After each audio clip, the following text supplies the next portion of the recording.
della conferenza programmatica, che appunto si chiama Diritamente. Diritamente suona un po', può sembrare un po' strano come nome, però l'abbiamo scelto appunto perché in questa tappa della conferenza programmatica parliamo di diritti, quindi molto semplice il collegamento che c'è. Io volevo fare un ringraziamento innanzitutto al partito, perché con questo percorso della conferenza programmatica ha nuovamente animato una fase progettuale all'interno del partito che mancava da tempo, quindi grazie per queste occasioni che abbiamo avuto da ottobre, dal primo appuntamento di Paralisi, e ringraziare Paola Concia per la sua disponibilità ad essere qui. Vorrei introdurre questa serata con un ricordo, ricordando un uomo speciale per la nostra terra e per la storia di tutti noi, Antonio Gramsci.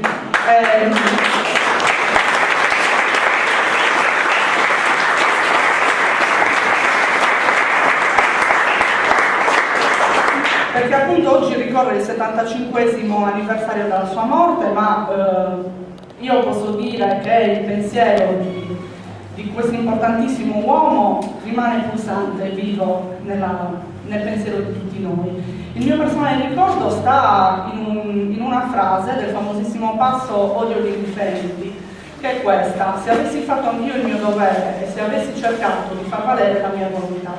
Questa brevissima estrapolazione racchiude una guida per ognuno di noi e per il lavoro che abbiamo da portare avanti, che dobbiamo portare avanti come cittadini per costruire quella che vogliamo, una società migliore, una società che quindi migliore nel senso che tenda ad attuare quei principi costituzionali sia nazionali che estranazionali che mettano al centro l'idea di uguaglianza. All'interno di questo principio potentissimo, infatti, nella sua deflagrazione sta la lotta che dobbiamo intraprendere, che è la lotta contro ogni tipo di discriminazione. Quindi quando qualcuno di noi è destinatario di una discriminazione, in qualunque modo questa si articoli e si perpetui, in qualunque modo ci colpisca, tutti noi dobbiamo sentirci parte lesa del sistema società che in quel determinato momento sta escludendo, sta mettendo quindi fuori qualcuno dalla tutela dei diritti fondamentali. Uguaglianza, quindi, esclusione e diritti. Questo penso sia il filo logico che compare anche in questa tappa della conferenza programmatica, in questo confronto che vogliamo portare avanti stasera, sui diritti delle persone gay, bisex, transessuali e lesbiche, sui diritti negati e sul nostro paese, sul lavoro che devono fare i partiti come portatori delle istanze dei cittadini nelle istituzioni e sul ruolo che devono avere le istituzioni per garantire una parola che a me piacerebbe sempre pronunciare sempre meno, che è quella di parità. Appunto perché dove c'è la parola parità stiamo affermando che c'è un sottoterreno di discriminazione e che quindi questo punto è quello che ci deve far maggiormente riflettere. Ma l'esperienza ci dice anche che le rivoluzioni si fanno giorno per giorno costruendo percorsi insieme. Il terreno per l'affermazione dei diritti, per scardinare i pregiudizi che ne avvolgono il cammino, ha bisogno di un lungo lavoro che ci veda tutti appunto protagonisti con i nostri mezzi per una battaglia per affermare i principi minimi di civiltà in questo paese e per garantire a chi si sente privato ora di quella dignità che fa parte del bagaglio che ognuno di noi ha come cittadino, diciamo, venga a esistenza. Quindi abbiamo bisogno che non vengano più pronunciate parole di una gravità e stupidità inaudita come quelle dei vari Giovanardi, Buttiglione, Scilipoti e compagnia Maria. Abbiamo bisogno quindi di politici e rappresentanti che ascoltino e che conoscano il paese in cui vivono e che affrontino la realtà variegata che esiste e che legiferino a favore dell'abbattimento delle disuguaglianze che sono in questo caso frutto di un pregiudizio di stampo medievale.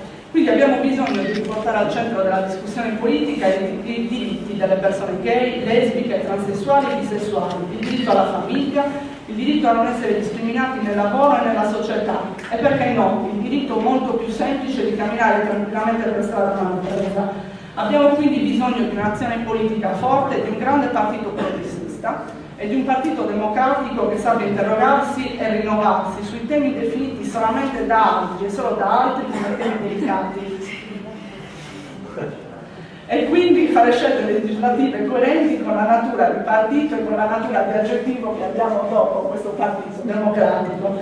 E quindi basta l'ambiguità, all'incoerenza, al trovare sempre compromessi al ribasso.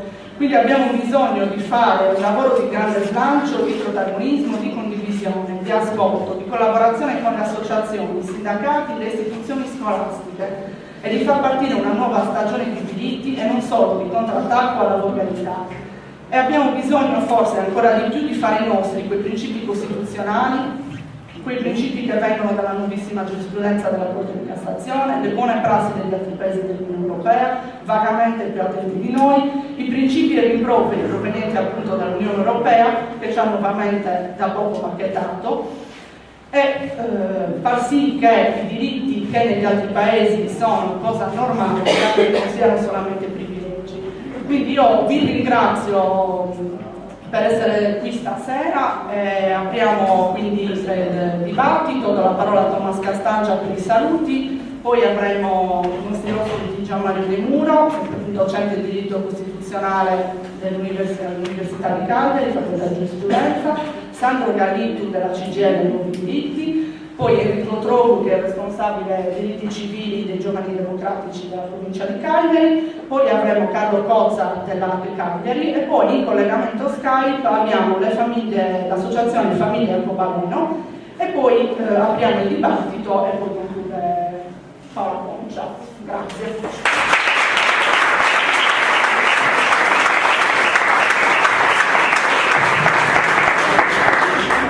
Io rinnovo un po' a tutti voi i ringraziamenti che vi ha già portato Alessandra per la presenza qua oggi. Ringrazio Paola per aver presenziato a questa importante iniziativa della conferenza programmatica. Inizio anch'io facendo una riflessione sul nome che è stato scelto per questa iniziativa. Diritamente. È un nome importante e a mio avviso è un primo passo avanti, perché diritamente mette assieme tutti i diritti individuali e i diritti collettivi. Purtroppo è stata una cattiva abitudine della cultura riformista, in particolare della cultura della sinistra, difetto che ci trasciniamo da anni, contrapporre a volte e differenziare i diritti individuali, collettivi e i diritti individuali. Anzi, si tratta di una vera e propria mentalità culturale che i riformisti hanno avuto in Italia, che è sbagliata e che come tale mi sembra opportuno a partire da oggi mettere in discussione. L'importanza di questa iniziativa è secondo me evidente, è necessario che il PT a tutti i livelli avanzi una riflessione sul tema dei diritti e in particolare dei diritti individuali per costruire su questo tema una posizione che in questi anni è apparsa claudicante. L'iniziativa è inoltre inserita dentro il contesto della conferenza programmatica. Questa potrebbe, a primo avviso, potrebbe anche sembrare una cosa strana, e in effetti non lo è, perché quella conferenza programmatica che ha come tema la Sardegna che vogliamo costruire. E allora, se questo è il tema, la Sardegna che vogliamo costruire, la Sardegna che noi vogliamo non può prescindere da questa discussione, perché se il nostro obiettivo è quello di voler rendere la nostra regione un posto veramente attrattivo per le intelligenze di tutto il mondo, questo non sarà mai possibile fino a quando esistono nella nostra regione in Italia delle disposizioni o delle prassi apparentemente neutre che possono mettere intenzionalmente o meno, dico io, persone di una determinata razza, di una determinata religione, di una determinata convinzione personale o di una determinata tendenza sessuale in una posizione di particolare svantaggio rispetto ad altre persone. Cambiare questo dunque deve essere una nostra priorità. Potremmo infatti anche creare nella nostra regione e in Italia le condizioni perché finalmente il merito e il talento valgano qualcosa, siano valorizzate, perché un giovane e una giovane possano aprire un'impresa di successo, magari partendo da condizioni disagiate. Eppure non riusciremo mai a fare dell'Italia e della nostra regione un posto veramente attraente finché da noi, per esempio, l'essere omosessuale o l'essere immigrato costituirà una condizione di minorità oggettiva davanti alla legge e nel giudizio delle persone. Non si tratta di un tema etico, si tratta di dare un mezzo efficace alle persone per realizzare il proprio progetto di vita. Un progetto che riguarda sì il proprio sviluppo professionale, la prospettiva economica di ciascuno di noi, ma che non può non riguardare anche la possibilità concreta di essere se stessi, di vivere la propria vita alla ricerca pacifica della propria felicità. l'assenza di leggi che attribuiscono dignità e diritti alle persone gay, lesbiche, bisessuali e alle loro famiglie sono un'anomalia tutta italiana, non meno esclusiva di quella dell'articolo 18, e limitano lo sviluppo, anche lo sviluppo economico, e questo appare in diverse ricerche, della nostra società, non meno di quella norma. Molti dicono di noi, dell'Italia, che siamo il paese delle garanzie in astratto. Bene, siamo anche il paese dell'uguaglianza teorica, aggiungo io. In nessun paese come in Italia chi abbia l'avventura di non essere conforme alla maggioranza è costretto a vedersela male. Con la scusa che siamo tutti uguali, gli unici che se la cavano peggio sono quelli che corrispondono, che se la cavano meglio sono quelli che corrispondono perfettamente alla maggioranza, quelli più uguali degli altri.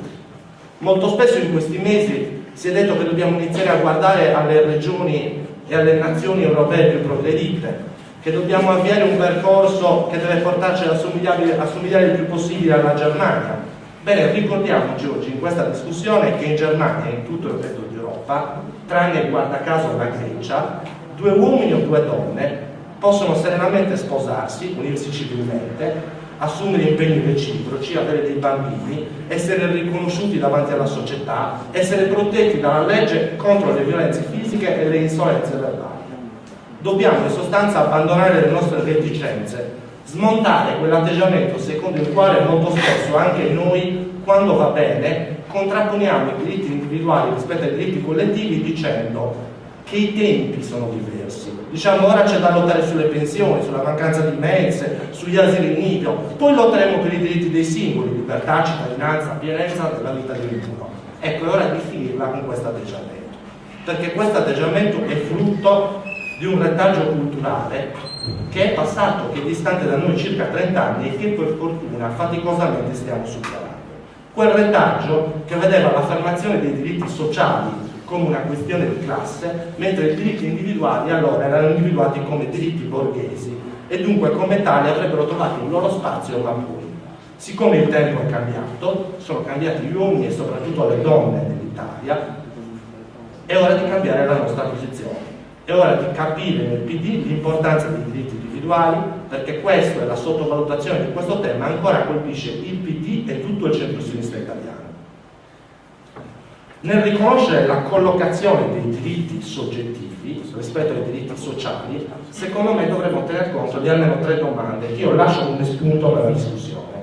Si può continuare, per esempio, ad invocare la necessità di mettersi al passo con i paesi più avanzati, riducendo questo tema alla necessità di un adeguamento economico rispetto al mercato globale? Oppure è vero che l'adeguamento non può marciare su un binario solo, tralasciando il secondo, cioè quello dei diritti della persona?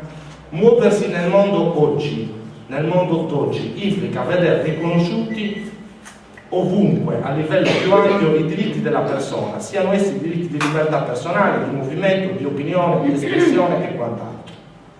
E allora, se noi vogliamo che il nostro modello sia l'Europa, allora è vero o no che un cittadino italiano, francese o polacco debba avere riconosciuti gli stessi diritti individuali e sociali ovunque si trovi?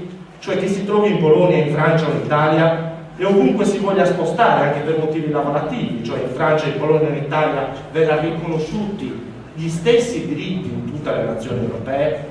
Seconda questione che voglio porre: siamo così sicuri oggi che i diritti individuali riguardino i singoli mentre i diritti sociali riguardino la collettività? Se questo mai è stato vero, oggi secondo me è più che lecito dubitarlo. Prendiamo un diritto sociale qualsiasi, l'età pensionabile, ma è proprio tutto e solo sociale il diritto ad andare in pensione con un tratto di vita ancora da vivere? Cioè più in generale, restituire al lavoratore dopo una vita intera di lavoro alcuni anni per sé è solo una questione sociale o può essere anche colta come un diritto di ciascun singolo e dunque come un diritto individuale? Rovesciamo il cannocchiale della prospettiva. Il diritto delle coppie omosessuali a vedere riconosciute le proprie unioni ad avere dei figli non è soltanto il riconoscimento di un diritto individuale, ma è anche una forte valenza sociale, visto che la creazione di un nuovo nucleo familiare crea rapporti di sostegno, solidarietà e quindi abbatte i costi sociali. Infine, terzo interrogativo, per ripensare la questione: siamo convinti o meno che i diritti soggettivi oggi hanno assunto una centralità nella testa della gente, cioè il diritto a una maternità e una paternità consapevole, il diritto a esprimere la propria sessualità, sono o meno qualcosa che influenza le persone nel momento del voto? Il loro convincimento e orientamento politico si forma più sulla sofferenza per la mancanza di questo tipo di diritti, più spesso che non per la mancanza di diritti sociali, e questo è il caso che noi lo teniamo bene a mente. Chiudo, i diritti negati sono uno dei nodi cruciali su cui si gioca il futuro di un paese. È per questo e non per altri motivi che l'Unione Europea ha trovato norme all'avanguardia contro l'omofobia e le discriminazioni, e che quasi ovunque in Occidente sono state varate leggi sui diritti delle nuove famiglie. In Italia no. In Italia purtroppo il pregiudizio si mescola con la legge. Si è parlato di Pax, di DIC, di CUS, ma l'Italia continua a non approvare una normativa sulle copie di fatto. 1 milione di famiglie in Italia, etero o omosessuali, rimangono senza tutele, sono costretti ogni giorno a fare i conti con 1000 difficoltà quotidiane, grandi e piccole, con l'impossibilità di amarsi e di mettere su casa assieme, di assistere la persona più cara se si ammala, di raccogliere l'eredità quando muore. Non accade in nessun paese civile, ma attenzione, e vale per tutti, è vietato, a prescindere dalle proprie condizioni ideologiche o religiose, farsi fuori da questo discorso, perché è miope e soprattutto pericoloso, oltre che ingiusto, rendere milioni di persone, figli di un minore, cittadine di serie B con minori diritti e minori doveri. Io lascio, dopo queste brevi riflessioni, lo spazio al dibattito. Mi scuso anticipatamente con voi perché alle 19 circa dovrò andare via per una riunione importante assieme. Comunque assisterà a questa parte di dibattito che sono convinto sarà molto interessante. Grazie.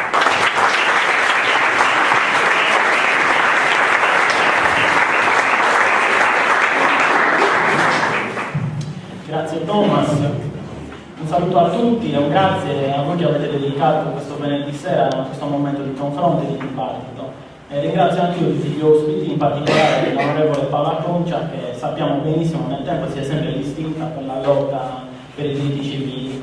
È stata nel 98 tra le fondatrici di, mi correggerà se sbaglio qualcosa, un'associazione che sostiene gli impegni in politica di donne, un'associazione di centro-sinistra, è vicepresidente di P52, la rete di donne a sostegno della parità di genere, fondata nel 2006, e dal 2008 è eletta, quindi con le elezioni politiche italiane, per il PD in Parlamento. Mi diceva prima, purtroppo è l'unico omosessuale dichiarato in Parlamento in questa legislatura. Quindi grazie per essere qui. Abbiamo pensato questa iniziativa per affrontare una tematica che è spesso sottovalutata, ma che noi riteniamo fondamentale e cruciale per la proposta politica del nostro partito, che vogliamo possa chiamarsi davvero democratico, e quindi per un partito che possa davvero essere riformista. Proprio Antonio Gramsci, che prima ha citato Alessandra, oggi ricorre il 75° anniversario della morte, scriveva dal carcere: gli istinti sessuali sono quelli che hanno subito la maggiore repressione da parte della società in sviluppo. Il loro regolamento, per le contraddizioni in cui dà luogo e per le perversioni che gli si attribuiscono, sembra più innaturale. Quindi più frequenti in questo campo sono i richiami alla natura. Quindi già da Gramsci, quindi 100 anni fa, abbiamo una riflessione in merito molto progressista. I diritti civili sono l'insieme delle libertà e delle prerogative garantite alla persona. Oggi vogliamo quindi dare un senso a questa parola, vogliamo capire cosa significa oggi diritti civili, cosa significa per la Costituzione italiana, che opinione ne ha la società oggi, in Italia e in Sardegna, e qual è la proposta del Partito Democratico intorno a questa tematica. Quindi diamo inizio agli interventi. Il primo intervento è di Gianmario Del Muro, docente di diritto costituzionale della facoltà di giurisprudenza Università di Cagliari.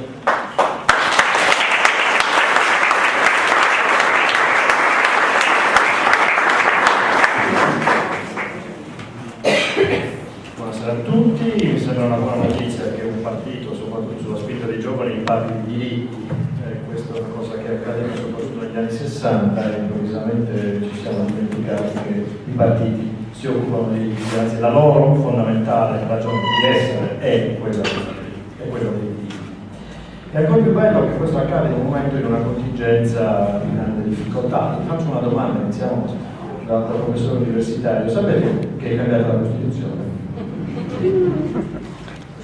il 20 di aprile del 2012 il Presidente della Repubblica ha promulgato la riforma dell'articolo 81 della Costituzione, ma nessuno ne ha parlato.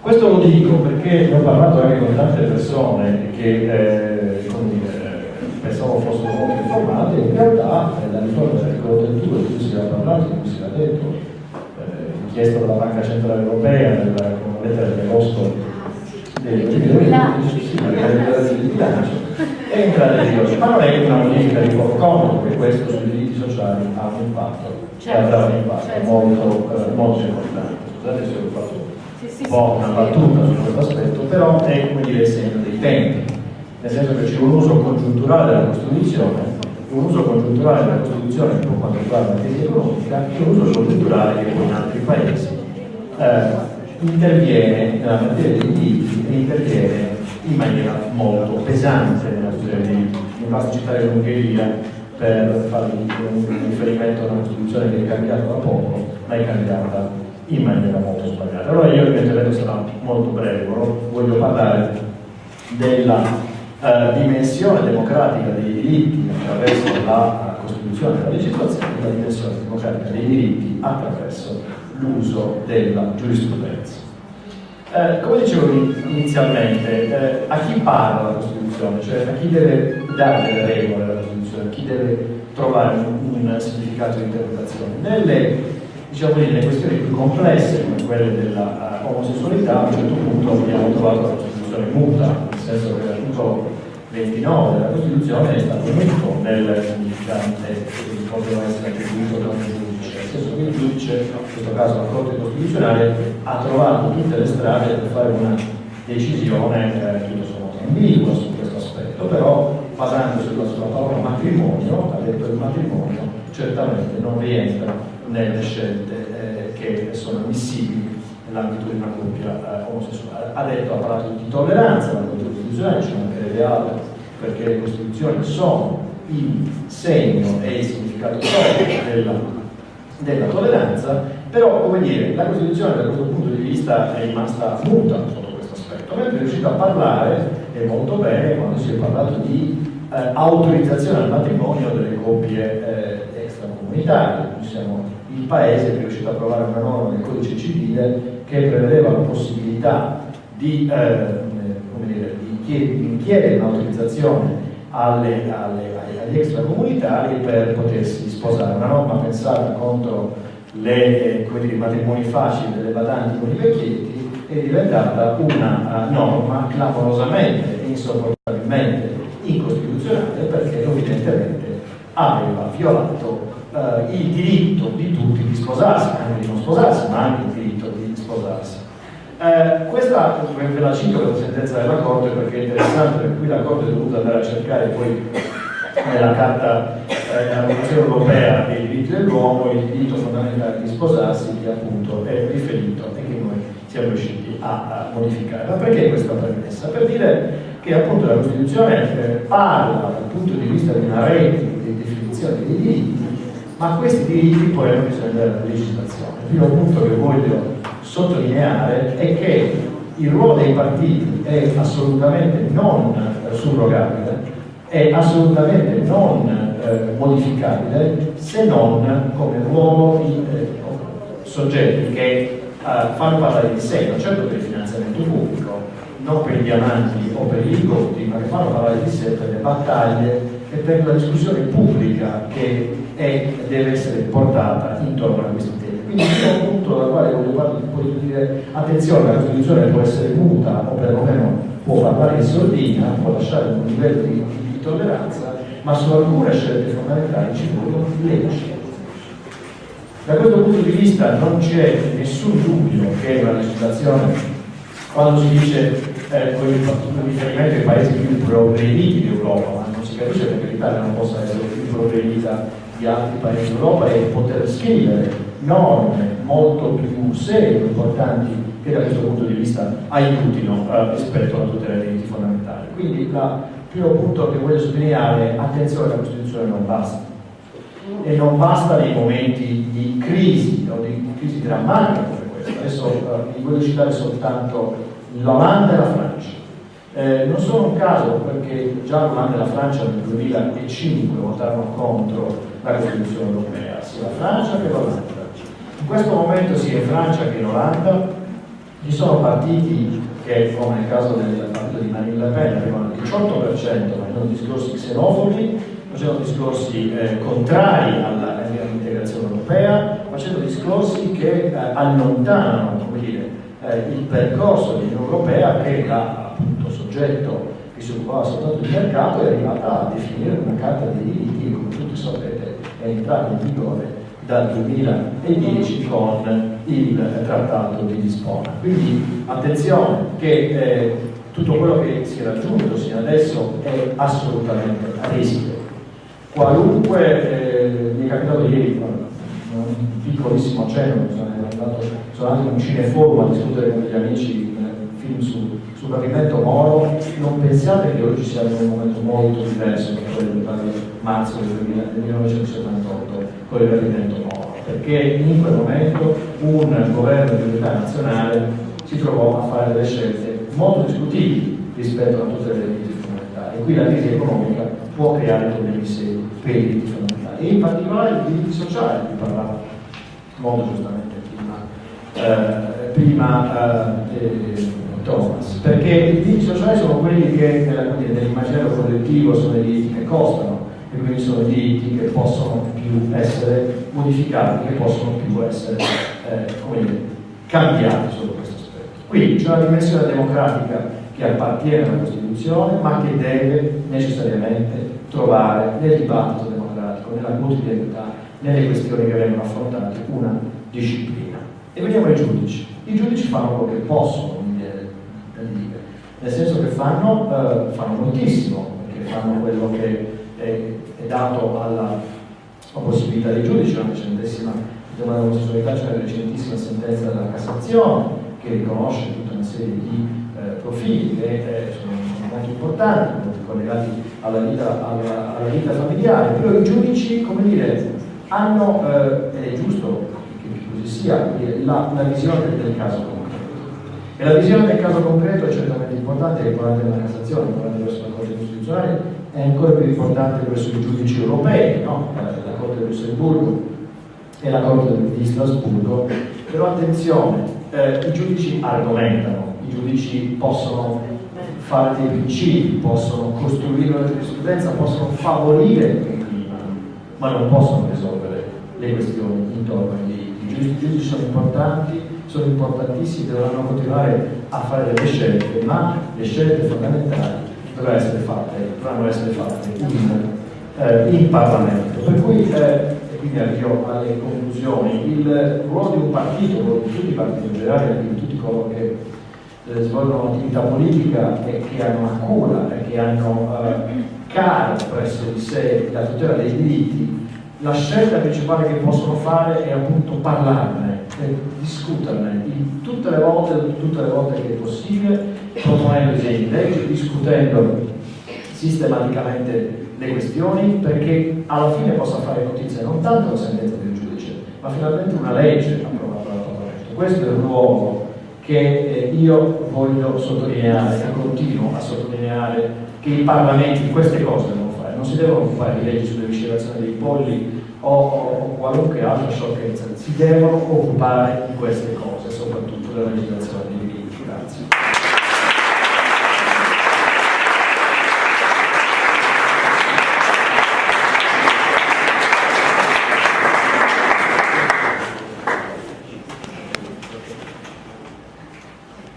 Solina insiste a ricordare che su Twitter è disponibile il hashtag, si può interagire, l'hashtag direttamente, quindi si può interagire alla discussione che su Twitter. Ora è la volta di Sandro Carlitto, che porta la sua testimonianza a nome della CGIL e Nuovi Diritti.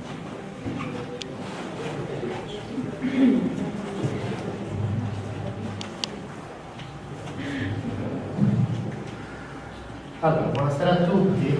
Innanzitutto da ospite mi presento, anche perché rappresento un ufficio della CGIL non particolarmente conosciuto, quindi non sanno neppure dell'esistenza. Altri sanno dell'esistenza ma non ne conoscono esattamente i confini. Allora, l'ufficio Nuovi Diritti della CGIL nasce 20 anni fa in CGIL a seguito di una riflessione non comune sui diritti e sulle discriminazioni a carico dei lavoratori e delle lavoratrici omosessuali e transessuali, e nasce su spinta e iniziativa di personaggi come Massimo D'Antona, che elaborò la prima traccia utile per la contrattualistica, di personaggi come Bertinotti, che all'epoca era responsabile delle questioni sociali in CGIL, e di personaggi come Bruno Trentin, che era all'epoca il segretario. Con il passare degli anni l'ufficio nuovi diritti è diventato anche quello all'interno del quale si è sviluppato il dibattito sui temi più nuovi, come per esempio la censura sulla rete, la privacy, gli interrogativi posti dal progresso scientifico, fino ad arrivare a quello che è diventato un inaudito campo di battaglia, che è stata la questione della fecondazione assistita e il tema della signoria sul corpo. Io vorrei iniziare questa mia esposizione con il ricorso a due parole che sono fondamentali nel nostro agire e danno anche probabilmente l'indicazione del perché oggi partito, sindacato e associazioni siamo qui. Le due parole sono sinergia e condivisione. Noi riteniamo infatti che soltanto dalla collaborazione tra chi conduce queste battaglie nelle istituzioni, chi le conduce come noi nel mondo del lavoro e chi le conduce come l'associazionismo nella società civile, possa nascere un movimento che faccia progredire il nostro paese verso lì che ad altri paesi sono già noti. Se infatti ognuno di questi pezzi pensasse di essere autosufficiente, fosse colto dal delirio di onnipotenza, probabilmente oltre ad ottenere dei risultati meno importanti dal punto di vista proprio misurabile, ci sarebbe anche uno spaesamento delle persone i cui interessi intendiamo tutelare, che probabilmente faticherebbe a capire il perché ognuno va per conto proprio. D'altra parte, se questa dell'autosufficienza fosse l'ottica di partenza, sarebbe anche abbastanza difficile capire perché un sindacato come la CGIL si occupi di queste tematiche fuori da un contesto strettamente lavoristico. La ragione sta esattamente in quello che dicevo prima, innanzitutto nella necessità di creare delle collaborazioni virtuose tra i vari pezzi che compongono la nostra società. La seconda ragione sta in quella che è la ragione fondante del sindacato confederale della CGIL, cioè la confederalità. Cioè la CGIL parte da repudio di comportamenti di tipo corporativistico e dall'altro questo porta ad avere una visione non settoriale del modello di società che si vuole perseguire. E siccome il modello di società non è fatto a compartimenti stagni, ma è chiaramente un puzzle in cui ogni tessera ha il suo preciso significato, non è possibile restringere l'attenzione all'ambito strettamente lavoristico, altrimenti si perderebbe di vista un disegno più complessivo e si correrebbe il rischio di dar luogo anche a dei progetti schizofrenici. Io credo quindi che il capitolo dei diritti delle persone LGBT non possa essere visto come un capitolo a sé stante, ma deve essere visto come una parte preponderante del capitolo più ampio dei diritti delle persone e della laicità dello Stato.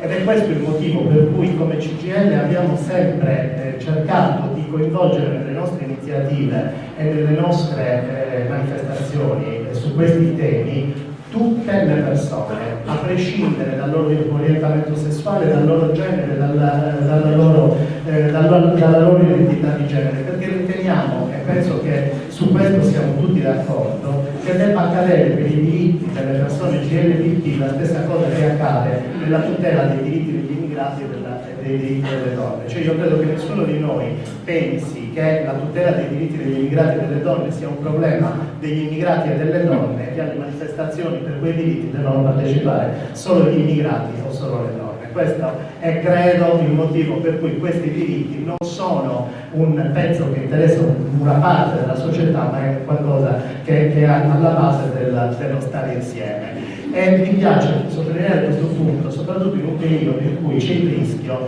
che una crisi economica che sta pesando fortemente sulla vita quotidiana delle persone possa ancora una volta dare l'alibi a qualcuno per dire che in questo momento ci sono questioni più importanti, più pregnanti, più urgenti da affrontare e costituisca questo un alibi per mettere ancora una volta da parte la tematica dei diritti. Perché, ripeto, a parer mio, togliere anche solo un tassello significa dar luogo a un progetto poco chiaro. Ma torno subito al tema della collaborazione. Io credo che nel rapporto tra partiti, sindacati e società ci sia una spinta bidirezionale, cioè ci sono dei momenti in cui la società è più avanti rispetto alla classe politica che esprime e sono quelli i momenti in cui la società deve deve svolgere una funzione di spinta propulsiva verso i propri rappresentanti, ma ci sono anche dei momenti nei quali la politica deve ricordarsi di avere una funzione di stimolo nei confronti del proprio elettorato, anche a costo di una momentanea perdita di consenso, perché ci sono momenti in cui la politica deve essere capace anche di essere più avanti rispetto al proprio elettorato per portarlo verso mete forse più faticose ma sicuramente più ambiziose, perché io credo che questa sia esattamente la linea di demarcazione tra buona politica e demagogia, mentre negli ultimi 20 anni purtroppo abbiamo assistito sempre di più a una politica che ha preferito sintonizzarsi con la pancia del proprio elettorato piuttosto che parlare alle intelligenze e alle menti delle persone.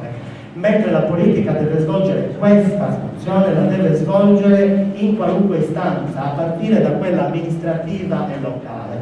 E parlando qui a Cagliari, in Sardegna, mi viene in mente una buona prassi inaugurata dai comuni di Porto Torres e di Sassari che hanno introdotto il registro delle unioni civili. Io mi auguro che a questo, dopo un anno di annunci non seguiti da fatti, arrivi anche l'amministrazione di Cagliari e spero anche che alla istituzione del registro delle unioni civili faccia seguito l'istituzione del registro dei testamenti biologici, perché sono, secondo me,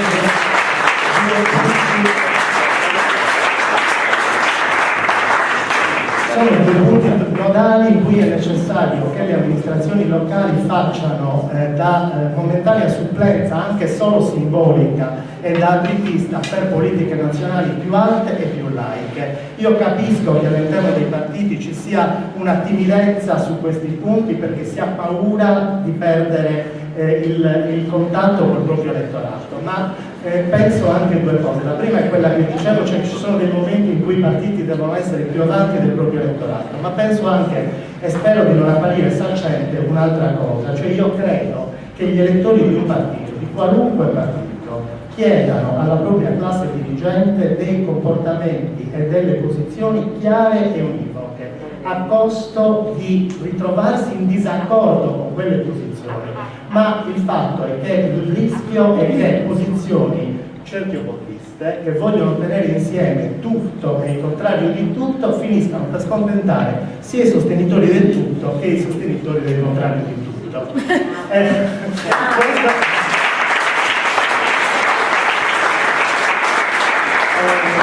Questo non significa che la politica debba rinunciare al suo ruolo di mediazione, ma la mediazione deve essere una mediazione alta che tenga ben presente i principi di laicità dello Stato, e questo deve riguardare sia i diritti delle persone omosessuali e transessuali, sia, per continuare a parlare di cose che riguardano il mio ufficio, il tema della procreazione assistita e il tema delle disposizioni di fine vita. Per quanto riguarda il tema di stasera, per noi il punto d'approdo è chiaramente uno, per noi come CGIL Nuovi Diritti, è uno ed è uno solo, la totale parità. Ma allo stesso tempo non siamo massimalisti e siamo comunque convinti che anche dei piccoli avanzamenti possano comunque rappresentare un progresso rispetto al pantano nel quale ci troviamo. Per esemplificare, io sono convinto che se nella scorsa legislatura fosse stato approvato anche un disegno di legge di portata molto limitata, come quello di Filippo Lastrini sui DICO, oggi avremo quantomeno un punto fermo dal quale sarebbe più difficile tornare indietro, mentre invece purtroppo in questi 5 anni la sensazione è che si sia arretrato. Così come siamo convinti che appunto anche quei gesti simbolici di cui parlavo prima, cioè l'istituzione dei registri delle unioni civili, possano essere buone prassi che facciano, come dire, da apripista alla politica nazionale. D'altra parte, come CGIL siamo abituati ad esercitare questo tipo di ruolo, perché da anni facciamo in modo di inserire in tutti i nuovi contrattuali, siano nazionali o siano integrativi, una equiparazione dei diritti legati alle situazioni di coniugio dei lavoratori ai diritti delle persone che abbiano in corso un rapporto affettivo che non sia riconosciuto dall'ordinamento. Faccio un esempio per tutti che esemplifica le cose. Nell'azienda presso la quale lavoro abbiamo una cassa di assistenza integrativa nel quale l'assistenza viene riconosciuta sia al coniuge sia ai conviventi in famiglia di fatto, anche omosessuali. Quindi c'è anche una via contrattuale. Un'azienda privata? È un'azienda San Paolo. Ma quello che oggi è da considerare assolutamente prioritario, non per la presenza qui di Paola Concia, è l'approvazione urgente dell'aggravante di omofobia nel nostro ordinamento, perché è necessario affrontare con urgenza il tema cioè mandare con urgenza un segnale negativo alle frange più violente e retrive della nostra società. E la cosa che sarebbe auspicabile è che questo tipo di provvedimento conoscesse, ma capisco che è illusorio, una maggioranza bipartisan, perché è ora di finirla con l'anomalia italiana nella quale destra e sinistra si scontrano non sulle modalità di tenere insieme la società, ma si scontrano su quei diritti fondamentali e su quei principi fondamentali come la lotta al razzismo, la lotta al sessismo, di cui l'omofobia fa parte a pieno titolo, in cui negli altri paesi c'è una posizione assolutamente condivisa, a meno che non vogliamo parlare dell'Ungheria dei giorni nostri, ma non mi sembra l'esempio più fulgido. In Italia succede una cosa inaudita, cioè ci si scontra perfino sulla persecuzione delle forme violente. Per il resto il lavoro da fare è lungo. Io non farò l'elenco dei 10 paesi che ad oggi hanno approvato il matrimonio omosessuale né degli altri 20 che comunque riconoscono tutela alle unioni civili, ma sono 10 gli uni e 20 gli altri, salvo aggiornamenti dell'ultima ora che non conosco. Perfino la Spagna e il Portogallo, che sono usciti dalla dittatura 30 anni dopo di noi e che negli anni 80 con una certa sufficienza consideravamo probabilmente dei paesi culturalmente ed economicamente arretrati e in balia dei diktat della gerarchia cattolica più reazionaria, si sono dotati di strumenti di questo genere con un guizzo di dignità e di laicità che a noi è ancora sconosciuto. Quindi se oggi il problema fondamentale è quello della lotta all'omofobia, a cominciare dal problema del bullismo nelle scuole, è necessario dire a chiare lettere che per noi come CGIL continua ad essere omofobia anche la negazione da parte dello Stato dei diritti fondamentali, del diritto all'unione familiare, ai diritti ereditari, dai diritti legati all'assistenza ospedaliera del partner o della partner, ai diritti legati ai rapporti di filiazione, dalla negazione della libera circolazione delle persone all'interno dello spazio europeo alle conseguenze terribili che sui minori ha la morte di un genitore qualora questi minori vivano all'interno di una famiglia non riconosciuta dal nostro ordinamento. Perché non voglio soffermarmi troppo a lungo su questo tema, perché è possibile che le famiglie arcobaleno più tardi ne parlino, però è necessario avere ben presente un esempio di scuola, che poi forse tanto di scuola non è, quello della sorte di un bambino o di una bambina che veda morire il proprio genitore biologico che convive con l'altro genitore dello stesso sesso. Questo bambino o questa bambina subirà in quel momento 2 perdite, perché perderà per fatto accidentale il genitore biologico e perderà il genitore non biologico, perché verrà affidato a parenti lontanissimi, sconosciuti e spesso ostili, visto la situazione sottostante, del genitore biologico. Fa una certa specie sentire i nostri politici che sono contrari al riconoscimento di queste unioni tirare fuori l'interesse dei minori e la tutela dei minori. In italiano si chiama sepolti imbiancati, perché questo è. Se da un lato quindi confidiamo che la Corte di Giustizia europea si pronuncia al più presto sul mancato riconoscimento del matrimonio contratto all'estero da un nostro connazionale in un paese che riconosca le unioni omosessuali, ma credo che ne parlerà Paola, dall'altro è deprimente e cerratista l'idea che l'Italia possa arrivare a compiere scelte legislative di questo genere soltanto sull'onda di provvedimenti giurisdizionali, come se si trattasse di un paese a sovranità e a democrazia limitata o come se si trattasse di uno dei tanti regimi teocratici ancora esistenti. Io credo che ci debba essere un guizzo di dignità e di laicità da parte dei nostri rappresentanti in Parlamento. Come CGIL, e mi avvio alla conclusione, scusate se l'ho fatta lunga, dobbiamo necessariamente segnalare anche un'altra problematica che riguarda le persone transessuali. Se le discriminazioni al momento infatti della ricerca del posto di lavoro sono lampanti per le persone omosessuali, perché ancora una recente indagine commissionata dalla CGIL ci dice che il 13% di persone vengono discriminati in ragione del loro orientamento sessuale, il problema è ancora più grave per quanto riguarda le persone transessuali, la discriminazione arriva al 45%. Si tratta, come è ovvio ed evidente, di persone che non possono far passare sotto silenzio la differenza esistente fra il loro apparire e il loro essere e quanto risulta dai documenti anagrafici. Questo è del tutto ovvio. In Spagna, e ancora una volta la Spagna, il cambio di genere sui documenti è oggi consentito già durante la fase della transizione e prima dell'intervento, in modo da adeguare l'aspetto delle persone con la propria situazione anagrafica. Anche l'approvazione di una norma di questo genere rappresenterebbe un segnale di civiltà e darebbe la sensazione che qualcosa possa cambiare anche da noi. Aggiungo che qualcosa però nella società si muove. Io adesso non vorrei apparire pop e neanche populista, non lo sono, però ci sono effettivamente buoni film, buoni libri, buoni dischi, anche qualche volta buone fiction televisive che fanno muovere qualcosa nel paese molte volte più di quanto facciamo noi quando facciamo i convegni. Ce lo diciamo, perché a livello di sentimento popolare queste cose hanno una maggiore penetrazione. È assolutamente necessario che si colgano anche climi sociali più favorevoli grazie a cose di questo genere. Concludo facendo coming out. Ho sempre votato il PD.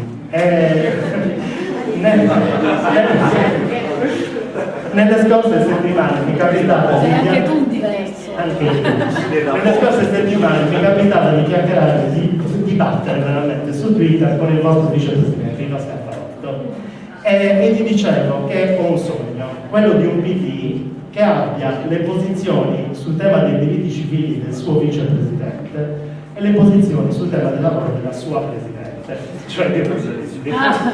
Purtroppo in questi anni l'esperienza mi dice che le posizioni sui diritti civili sono state quelle di Rosy Bindi e quelle sul lavoro quelle di Ivo Scalfarotto. Grazie.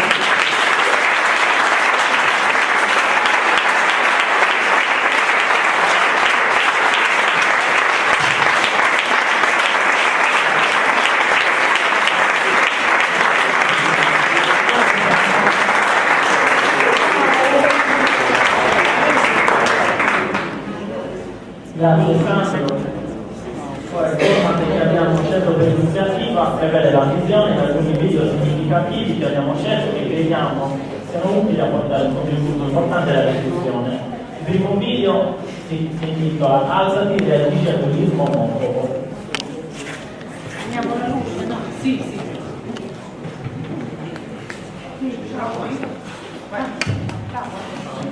Prendi tu. Sono qua. Vabbè, fai un po'.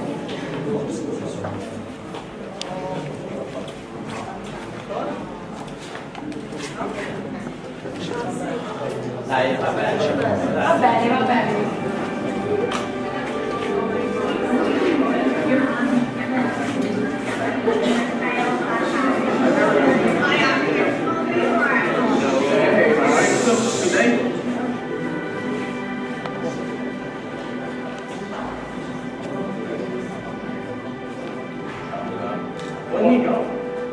Well, like 50 albums. So it's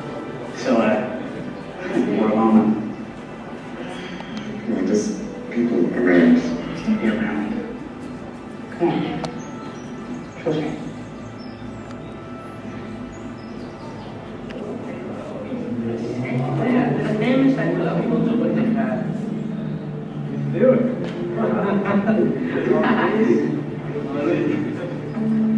that bored, is it? Your business here it is, right? I give a kiss.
Look who it is. No one holding your hand today, is there?